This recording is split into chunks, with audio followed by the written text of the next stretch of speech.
A imagem que muita gente ainda tem de Cuba é a de carros antigos coloridos, praias bonitas e música animada. Mas essa imagem não representa o que a maioria dos cubanos vive hoje. A Cuba real, a Cuba atual, é um país onde sobreviver virou rotina e planejar o futuro se tornou um luxo que poucos conseguem ter. Nos últimos anos, a vida cotidiana em Cuba se transformou profundamente, não de forma repentina, mas como resultado de um acúmulo de crises econômicas, decisões políticas complexas, isolamento financeiro, queda de produção interna e uma dependência cada vez maior de importações que o país não consegue pagar. O resultado disso aparece na mesa das pessoas, nas farmácias vazias, nas casas sem luz e na quantidade crescente de cubanos que decidiram deixar o país para tentar viver em outro lugar. Hoje você vai entender a real situação de Cuba com relatos reais de pessoas que conseguiram fugir do país. Então já deixa aquele like na broderagem e bora pro vídeo. Acordar em Cuba não significa apenas começar mais um dia de trabalho. Para muitos, significa acordar sem saber se haverá eletricidade, se será possível cozinhar, se haverá água, se algum alimento básico poderá ser encontrado. Para muitas famílias, o dia começa com filas longas, silenciosas, cansativas, para comprar pão, arroz, óleo ou frango quando e se esses produtos estão disponíveis. Em muitos casos, as pessoas passam horas esperando e acabam voltando para casa de mãos vazias, tendo de repetir a jornada no dia seguinte. Relatos de quem saiu de Cuba descrevem essas filas com uma sensação de desesperança e frustração quase diária, como se cada manhã trouxesse mais uma prova de que a vida ali ficou muito mais dura do que qualquer expectativa que se podia ter. O salário médio em Cuba, mesmo para profissionais com formação superior, médicos, professores ou engenheiros, não cobre as necessidades básicas.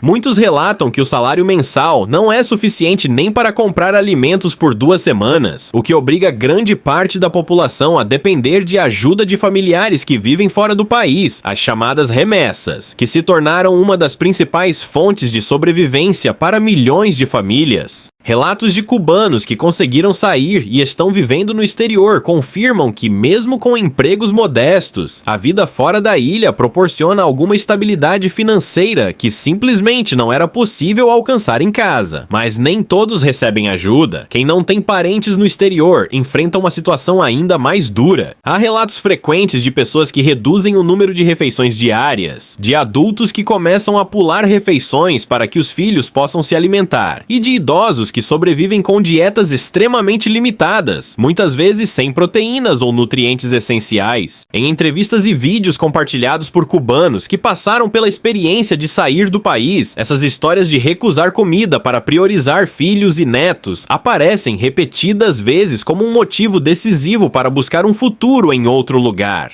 A escassez de medicamentos é outro ponto crítico da vida em Cuba hoje. Farmácias frequentemente estão vazias e remédios básicos como analgésicos, antibióticos e medicamentos para pressão alta, diabetes ou doenças cardíacas tornaram-se difíceis de encontrar. Muitos cubanos relatam que ter uma doença crônica no país é viver com medo. Medo de não encontrar o remédio necessário, medo de depender de alguém de fora, medo de que uma situação simples se torne grave por falta de tratamento. Hospitais continuam funcionando e médicos continuam trabalhando, mas faltam insumos, equipamentos e medicamentos, o que limita muito o atendimento e obriga famílias a recorrer a soluções improvisadas ou à ajuda de conhecidos que vivem fora da ilha. Outro problema constante é a eletricidade. Os apagões se tornaram parte da rotina diária em muitas regiões de Cuba. Em áreas fora das grandes cidades, a energia pode faltar por mais de 20 horas em um único dia, e famílias inteiras têm que cozinhar com carvão ou fogões improvisados quando o gás ou a eletricidade não estão disponíveis. Essas longas interrupções de energia afetam tudo: conservação de alimentos, funcionamento de eletrodomésticos, acesso à água, descanso, estudo e trabalho. Em muitos relatos de cubanos que conseguiram sair do país, a lembrança dos apagões prolongados é um dos pontos mais marcantes, descrita como um dos maiores desgastes mentais e físicos da vida diária em Cuba. Quando a luz falta, a comida estraga, ventiladores param, o calor se torna sufocante e o dia parece não passar. Crianças tentam estudar à luz de velas ou lanternas. Idosos sofrem com o calor intenso dentro de casa e famílias precisam reorganizar toda a rotina em função da eletricidade. Algo que em grande parte do mundo é considerado básico, mas que na ilha tornou-se incerto e precário.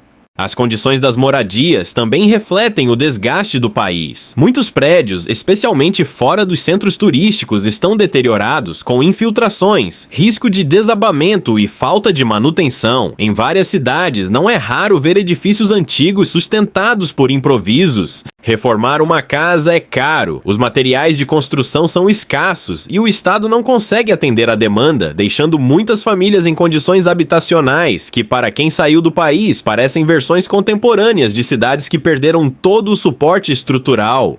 A água, em algumas regiões, também é irregular. Há bairros onde o abastecimento acontece apenas em determinados dias, obrigando as famílias a armazenar água em recipientes improvisados, o que traz riscos à saúde e aumenta o esforço diário para tarefas básicas como cozinhar, limpar ou tomar banho. Em vídeos e relatos publicados por ex-cubanos, muitos descrevem como essa irregularidade no abastecimento de água foi um dos fatores que tornaram a vida insustentável, especialmente quando se somam a falta prolongada de energia elétrica e a escassez de produtos básicos. Diante dessa realidade, cada vez mais cubanos tomam uma decisão difícil: sair do país. Não por aventura, não por luxo, mas por necessidade. O êxodo cubano dos últimos anos é um dos maiores da história recente da ilha, com milhões deixando Cuba em busca de algo simples: estabilidade, comida, trabalho e a possibilidade de planejar o amanhã. Relatos de cubanos que já saíram se repetem com impressionante semelhança.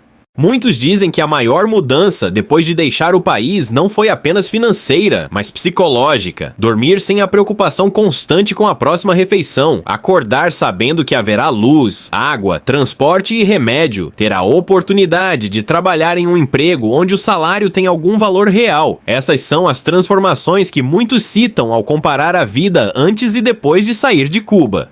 Uma mulher que deixou a ilha descreveu como só percebeu o quanto vivia em estado de sobrevivência depois que saiu. Segundo ela, fora de Cuba, seu corpo mudou, sua saúde melhorou e sua mente descansou. Não porque ficou rica, mas porque passou a viver sem a pressão constante da escassez. Outro relato frequente é o da culpa. Muitos que saem sentem culpa por deixar familiares para trás. Pais que deixam filhos, filhos que deixam pais idosos. A migração cubana não é apenas um movimento físico, é um processo emocional doloroso, marcado por despedidas longas e incertezas. Dentro de Cuba, quem fica convive com uma sensação de estagnação. Jovens, em especial, demonstram frustração profunda. Muitos não veem perspectiva de crescimento, de carreira ou de melhoria de vida. Estudar não garante um futuro melhor. Trabalhar duro não garante estabilidade. Isso cria um sentimento coletivo de desânimo e cansaço. Ao mesmo tempo, a economia informal cresce. Pessoas vendem o que podem, fazem pequenos serviços, trocam produtos, improvisam formas de sobreviver. O mercado paralelo se tornou parte da economia real do país, porque o sistema oficial não consegue suprir as necessidades básicas da população. É importante entender que essa realidade não aparece de um dia para o outro e não tem uma única causa. Cuba enfrenta problemas estruturais profundos que envolvem baixa produtividade, dependência externa, falta de investimentos, dificuldades cambiais e decisões políticas que impactam diretamente o cotidiano das pessoas. O embargo dos Estados Unidos é frequentemente citado pelo governo como fator de isolamento econômico, mas especialistas e analistas apontam que os problemas vão além disso, incluindo desafios internos de gestão e modelo econômico que não foram capazes de gerar crescimento sustentável ou resiliente. O resultado final, porém, não é ideológico, ele é humano. Ele aparece no prato vazio, na farmácia sem remédio, na casa sem luz, no jovem que faz as malas, no idoso que espera ajuda, na mãe que calcula cada grão de arroz antes de colocá-lo no prato. Cuba hoje é um país onde a esperança existe, mas está cansada. Onde as pessoas continuam resistindo, trabalhando, ajudando umas às outras, mas com cada vez menos energia. A vida segue, mas em ritmo de sobrevivência. Mostrar essa realidade não é atacar um povo, nem negar sua história, nem ignorar sua cultura. Pelo contrário, é dar voz a milhões de cubanos que vivem uma rotina dura, silenciosa e pouco compreendida fora da ilha. Essa é a Cuba atual, não a dos cartões postais, mas a das filas, dos apagões, da escassez e do êxodo. Uma realidade complexa, profunda e humana que merece ser conhecida sem romantização e sem propaganda.